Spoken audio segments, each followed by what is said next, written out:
Hello everyone, we are discussing about accounting equation and we have completed our two illustration. Right now we are going to start third illustration. आपके PDF में third illustration है. Sonu had the following transactions.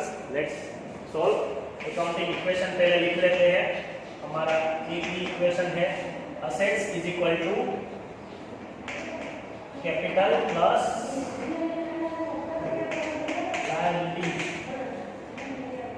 assets is equal to capital plus liability. ये हमारा equation है. इसको हम solve करेंगे. पहले सब 0 होता है, नहीं हम स्टार्ट कर रहे हैं. Okay, our first transaction is commenced business with cash 1 lakh of which he deposited 60,000 in bank. दो ट्रांजेक्शन मिक्स करके दिए हैं. पहला वाला सॉल्व करते हैं. पहले commenced business with cash 1 lakh. Okay, commenced मतलब बिजनेस स्टार्ट करना. स्टार्ट करते वक्त जो भी कैपिटल आए, जो भी कैश आए, वो उसको हम कैपिटल बोलेंगे. तो कैपिटल में प्लस होगा 1 lakh एज कैपिटल, और ये कैश के फॉर्म में आई इसलिए कैश हमारी एसेट्स है.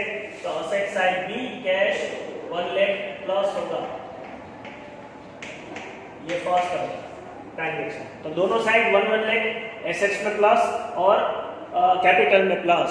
आपने देखा होगा तीनों इलस्ट्रेशन में एग्जांपल में फर्स्ट ट्रांजैक्शन ऐसा ही आया कि started business with cash, commenced business with capital.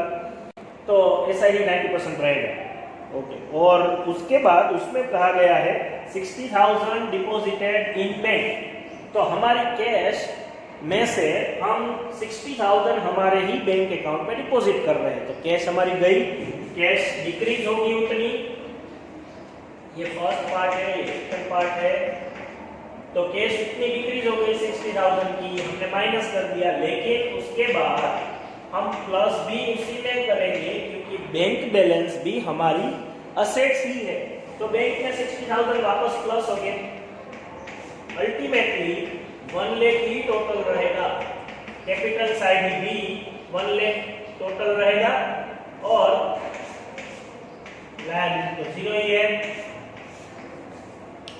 ये ट्रांजैक्शन हुआ, उसकी इफेक्ट हम सिर्फ दिखा सकते हैं क्योंकि असेट्स में कैश भी इंक्लूड होता है और बैंक भी इंक्लूड होता है. कैश और बैंक दोनों असेट्स में आती है, तो दोनों हमने माइनस और प्लस कर दी. ओके, इसके बाद second transaction, bought goods for cash 30,000 and on credit 40,000. दोनों तरीके से परचेज कर रहे हैं. गुड्स जो हमारी प्रोडक्ट है वो एसेट्स में आती है, इसलिए दोनों परचेज भी एसेट्स में आएंगे. परचेज प्लस होगा दोनों में. एसेट्स में दोनों परचेज प्लस होगी. 30,000 कैश परचेज, 40,000 क्रेडिट परचेज. तो टोटल 1,70,000. और उसमें से जो भी कैश परचेज है उसके लिए हम कैश पेमेंट करेंगे. तो कैश माइनस होगी इसमें से. कैश पेमेंट कर दी है तो जितनी कैश पेमेंट कर दो उतनी एसेट्स डिक्रीज होगी. तो 30,000 हमने कैश परचेज की है, वो डिक्रीज कर दो तो 1,40,000 होगा आप टोटल.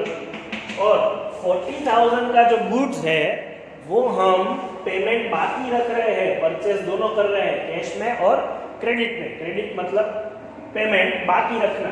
तो 40,000 क्या कहेंगे हम, लायबिलिटी. तो लायबिलिटी में प्लस करेंगे 40,000 प्लस उसको हम क्रेडिटर्स बोलेंगे, जिसके पास से परचेज कर रहे हो और पेमेंट बाकी रख रहे हो, वो हमारे लिए क्रेडिटर्स है. तो 1 lakh ये हुआ, 40,000 ये हो गया. कैपिटल और लायबिलिटी का टोटल 1,40,000. एसेट्स का टोटल 1,40,000. ओके, एक ट्रांजैक्शन के बाद डबल लाइन ड्रॉ करनी है. थर्ड ट्रांजैक्शन हमारा देख लो. उसमें purchase machine for 2 lakh by raising a loan from PN bank, मतलब PN ईशार. ओके, ईशार जो है वो ब्रांच का नाम है. ठीक है. मशीनरी हमने परचेज की 2 lakh की. तो मशीनरी हमारे लिए एसेट्स है. एसेट्स में प्लस होगी, प्लस मशीनरी. जो भी हम परचेज कर रहे हो, चाहे वो गुड्स हो या चाहे वो असेट्स हो, असेट्स में ही प्लस होगी अल्टीमेटली. इसका टोटल 3,40,000। और अब ये हम कैसे परचेज कर रहे हैं? Purchase the machinery by raising a loan. Raising a loan मतलब लोन क्रिएट की, मतलब लोन हमने ली है। तो कहां से ली? पीएन बैंक में से, मतलब पंजाब नेशनल बैंक में से ली है लोन हमने। तो लोन एक तरह से हमारी लायबिलिटी है, तो लायबिलिटी में भी प्लस होगा, प्लस लोन 2 lakh। अगर कैश पेमेंट हो जाता है तो कैश में से माइनस कर देते हम। अभी कैश पेमेंट नहीं हो रहा है, हमने लोन में से परचेज किया, लोन ली और मशीनरी परचेज किया, तो असेट्स में भी प्लस होगा और लायबिलिटी में भी ये प्लस होगा। Okay, 2 lakh plus 1,40,000 again 3,40,000। दोनों का टोटल सेम, और वही हमें प्रूव करना है कि दोनों का टोटल सेम आता है। उसके बाद 4, sold goods costing 20,000 at a profit of 20% on cost to Mohan on credit। Okay, sold goods, ये इस तरीके का ट्रांजैक्शन हमारा पहले भी आ गया है, लेकिन इसमें प्रॉफिट ऐड करके परसेंटेज दिए हैं। 20,000 का गुड्स हमने सेल किया मतलब हमने वो बेच दिया, तो माइनस होगा असेट्स में से सेल्स। 20,000 का गुड्स हमारा चला गया, एसेट्स में से माइनस होगा 20,000। तो 20,000 माइनस करके हम लिख रहे हैं 20,000 के ऊपर प्रॉफिट कितना लगाया था हमने? 20% ऑन कॉस्ट। कॉस्ट मतलब जितना गुड्स हमें पड़ रहा हो, वो जितनी कीमत का गुड्स हमें पड़ रहा हो, तो वो कॉस्ट होती है हमारी, उसके ऊपर 20% प्रॉफिट लगाना है। प्रॉफिट हम कहाँ ऐड करेंगे? कैपिटल में। तो कैपिटल में 20,000 का 20% 4,000 एज ए प्रॉफिट ऐड करेंगे कैपिटल में। कैपिटल में प्रॉफिट होगा तो प्लस करेंगे और लॉस होगा तो माइनस करेंगे। उसके बाद अब अभी तो इक्वेशन सॉल्व नहीं हो रहा है हमारा, तो उसके बाद 20,000 का जो गुड्स हमने प्रॉफिट ऐड करके सेल किया है वो हम on credit to Mohan on credit में सेल कर रहे हैं और मोहन को सेल कर रहे हैं। तो क्रेडिट में सेल कर रहे हैं मतलब पेमेंट हमारा रिसीव करना बाकी है। अगर लायबिलिटी है तो लायबिलिटी में ऐड करो, और अगर रिसीवेबल है तो असेट्स में प्लस करो। तो यहाँ पे प्लस होगा रिसीवेबल। आप मोहन अकाउंट भी लिख सकते हैं क्योंकि मोहन को हमने सेल किया, और रिसीवेबल 24,000 होगा क्योंकि हम 24,000 का गुड्स मोहन को सेल कर रहे हैं, उतना पेमेंट हम रिसीव करेंगे। तो 20,000 माइनस करके 24,000 प्लस करो, अल्टीमेटली 3,44,000 हमारा टोटल आएगा। यहाँ पे भी 3,44,000 टोटल आएगा। ये समझ में आया आपको? अब तक आपको ये ट्रांजैक्शन आते थे, लेकिन उसमें प्रॉफिट बोला था हमने कि 20,000 का गुड्स 24,000 में सेल किया, ऐसे बोलते थे। इसमें परसेंटेज निकालने थे तो हमने परसेंटेज प्रॉफिट के निकाल लिए, प्रॉफिट कैपिटल में प्लस कर लिया। आपको 3,44,000 याद रखना है, उसके नीचे से ही स्टार्ट करना है आगे का सम। अब मैं ये 3,44,000 है वो कैरी फॉरवर्ड कर दूंगा। फिफ्थ ट्रांजैक्शन 3,44,000 के बाद सोल्व करेंगे। तो अभी तक का टोटल आएगा 3,44,000 for both side. Fifth transaction देखो 3,44,000 अभी तक का टोटल है, और फिफ्थ ट्रांजैक्शन देखो to goods of 5,000 and cash 4,000 for personal use. ये हमारे लिए ड्राइंग्स है। पहले कैश गई, गुड्स गया, दोनों असेट्स में से माइनस होगा क्योंकि ये डिक्रीज हो रहा है। कैश और गुड्स, या फिर आप स्टॉक भी लिख सकते हो। कैश गई 5,000 की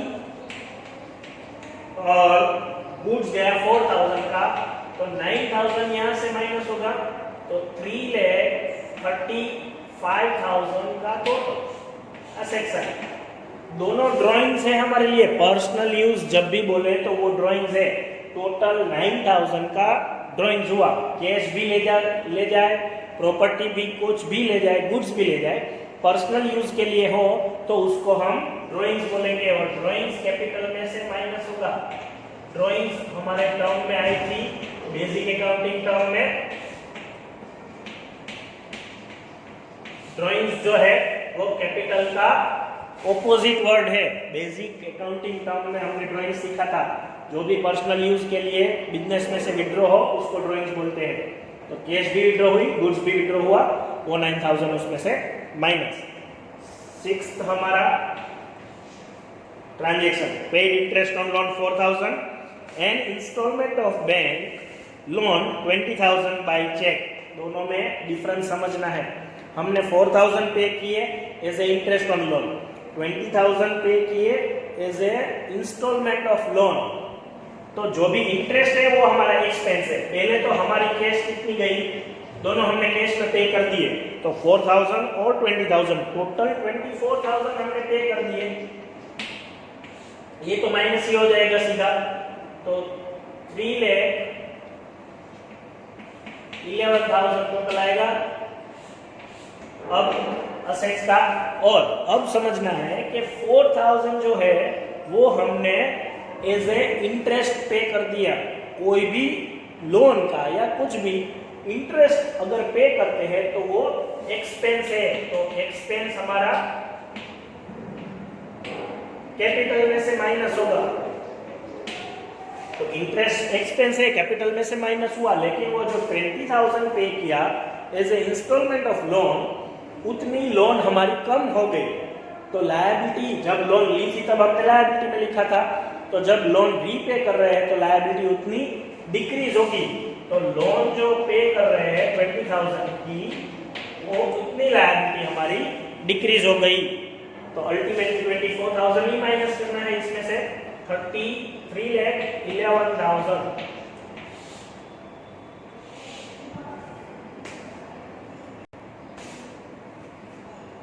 ओके, उसके बाद 7 commission received in advance 8000।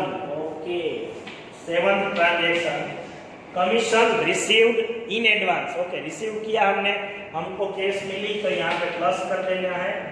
Commission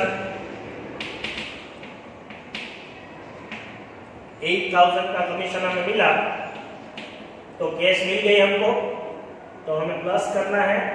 plus करो तो 3,11,000 प्लस 8000, 3,19,000। ओके, इससे क्या इफेक्ट है? कमीशन रिसीव्ड इन एडवांस हमारी इनकम है, लेकिन अगर टाइम पे मिले ना तो ही इनकम हम लिख सकते हैं। अभी तो एडवांस में मिल गई है, तो एडवांस जब तक टाइम ना आए तब तक उसको हम लायबिलिटी में लिखेंगे। आपको सही तरीके से ये समझना है कि अगर कोई इनकम हमें एडवांस में मिल जाती है, सपोज आज 8 तारीख है और हमें वो मिलने वाला था 15 तारीख को, तो 15 तारीख की कोई इनकम अभी से मिल जाए तो हम 15 तारीख तक ऐसे लिखेंगे कि वो हमें वापस करना है। हम वापस नहीं करेंगे, ये मिल गया है एडवांस में, हम ही रखेंगे। लेकिन लिखेंगे कैसे कि वो हमारी लायबिलिटी है। कब तक? जब तक ड्यू ना हो, जब तक ड्यू डेट ना आ जाए। तो 15 दिन तक, 15 तारीख तक उसको हम लायबिलिटी में लिखेंगे, फिर इनकम में लिखेंगे। तो लायबिलिटी में प्लस करेंगे advance 8000, commission as a cash यहाँ पे प्लस हो गया और एज ए लायबिलिटी यहाँ पे प्लस हो गया, दोनों टोटल। अगर कोई पेमेंट हम एडवांस में प्लस पेमेंट कर देते हैं तो वो रिसीवेबल समझना है। अगर कोई एक्सपेंस इनकम हमें एडवांस में मिल जाती है वो तो लायबिलिटी में प्लस करना है। जब तक एग्जैक्ट डेट पे इनकम ना हो तब तक एज ए इनकम हम नहीं लिख सकते। Clear? 8 Mohan return goods worth ₹6000।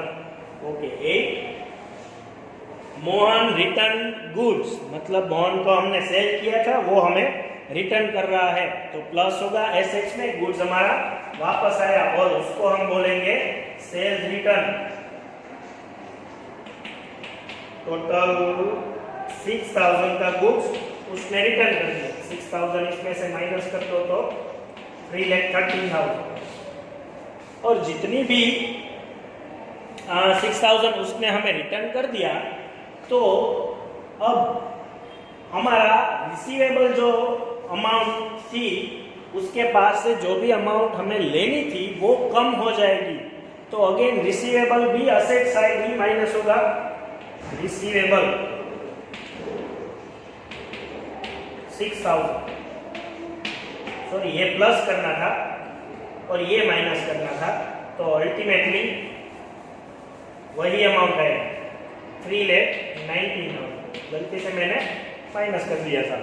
तो 6000 ये प्लस होगा और ये 6000 माइनस होगा। 6000 सेल्स रिटर्न, मतलब ये गुड्स प्लस होगा क्योंकि इतना गुड्स हमारा फॉर्म में आ गया रिटर्न हो गया, तो ये प्लस करेंगे और 6000 हम माइनस कर देंगे क्योंकि अब हमें वो मिलने वाला नहीं है।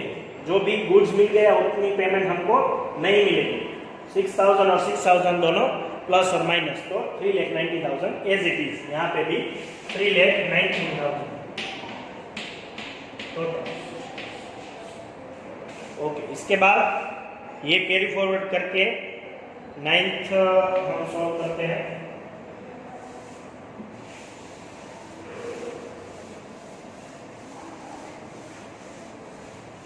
लाइक 19,000 हमारा टोटल है।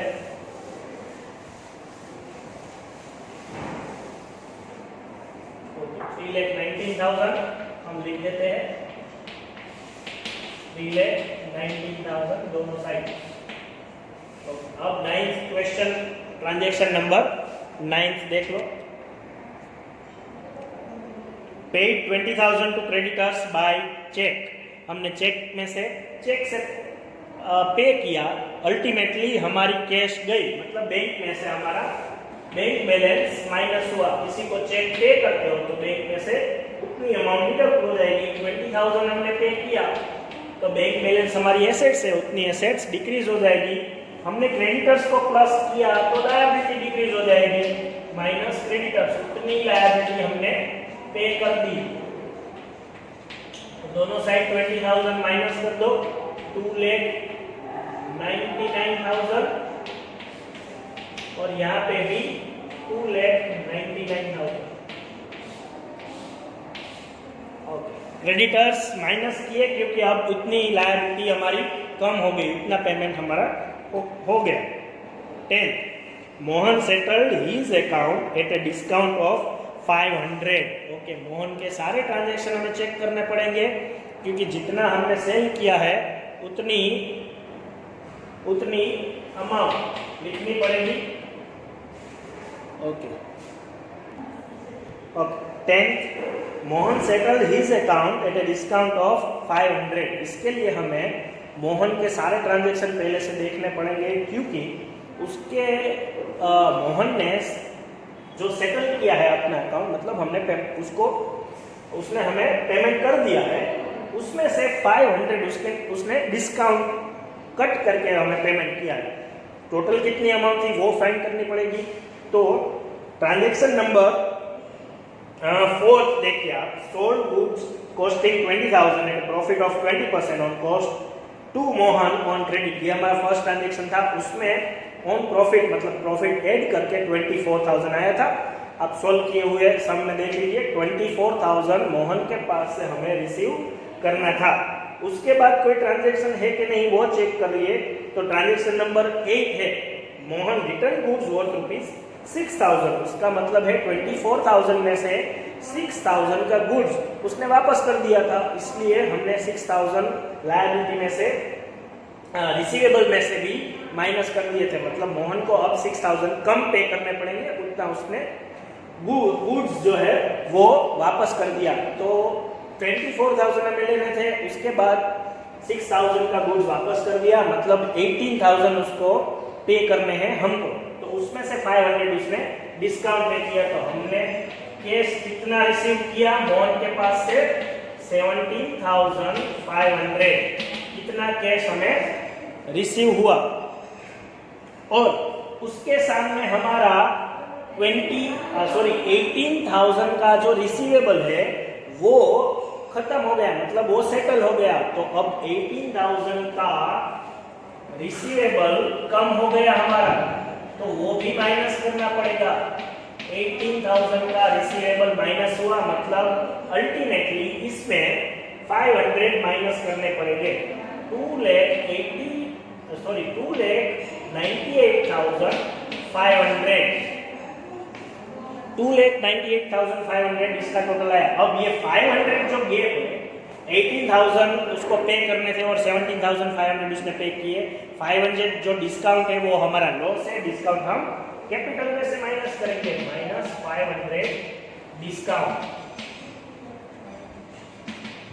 यहां से भी 500 माइनस करो तो 2,98,500। ओके, लास्ट ट्रांजैक्शन हमारा 11, charge depreciation on machine at 10% for the whole year. Depreciation मैंने बेसिक अकाउंटिंग टर्म्स में लिया था। डेप्रिसिएशन कोई भी प्रॉपर्टी है या फिर कोई भी असेट्स है हमारी, उसके ऊपर जो यूज के कारण जो भी अमाउंट उसकी डिक्रीज हो, वैल्यू जो डिक्रीज हो, उसको हम डेप्रिसिएशन बोलते हैं। डेप्रिसिएशन हमारा लॉस है या फिर उसको एक्सपेंस भी बोल सकते हो आप। जो भी हमारे एसेट्स है उसको अगर आप यूज करते रहो रेगुलरली तो उसकी वैल्यू डाउन हो जाएगी। सपोज मशीनरी, तो मशीनरी 1 साल के पहले 10 लाख की थी, अब उसके 1 साल तक आप उसको यूज करते रहो तो 1 साल के बाद 10 लाख में वो नहीं बेच सकोगे, उसकी वैल्यू डाउन हो जाएगी। तो ये जो अमाउंट है डिक्रीजिंग वैल्यू, वो डेप्रिसिएशन है। इसमें डेप्रिसिएशन कितना है? 10% ऑन मशीनरी। तो हमारे ट्रांजैक्शन में पहले हमने जो भी मशीनरी परचेज की थी उसकी वैल्यू देखो 2 लाख है। Question number 4, transaction number 4, sold goods cost, sorry machinery का ट्रांजैक्शन 6 है, पेड इंटरेस्ट है वो, तो sorry third purchase the machinery for 2 lakh by raising a loan, तो उसमें भी 2 लाख है। 2 लाख का 10% डेप्रिसिएशन काउंट करना है। Depreciation one kind of loss है, लेकिन उससे हमारी एसेट्स की वैल्यू डाउन होती है, मशीनरी की वैल्यू डाउन होती है। 10% लॉस हमारा एसेट्स की वैल्यू डाउन हुई तो मशीनरी लिखेंगे यहाँ पे 20,000 लो डिक्रीज करेंगे तो 2,78,500 और ये 20,000 जो है वो हमारा लॉस है। लॉस हम कैपिटल में से माइनस करेंगे, माइनस यहाँ पे डेप्रिसिएशन लिखेंगे 20,000, यहाँ पे भी 20,000 माइनस करके 2,78,500 टोटल आएगा। डेप्रिसिएशन का ट्रांजैक्शन फिर से समझिए। डेप्रिसिएशन जो भी है वो एसेट्स की वैल्यू डाउन करता है, इसलिए इस साइड से माइनस हो गया, और डेप्रिसिएशन हमारे लिए लॉस या फिर एक्सपेंस जो भी गिनो वो 20,000 कैपिटल में से माइनस हुआ। तो अल्टीमेटली हमारा आंसर है 2,78,500 for both the side. Okay, equation ऐसे ही हम सॉल्व करते जाएंगे। आपको वापस याद दिला दूं, आपको एक्सरसाइज भी इसकी सॉल्व करनी है। आप सॉल्व करोगे तो ये प्रैक्टिस हो जाएगी और आपको ये इजी आ जाएगा। Thank you.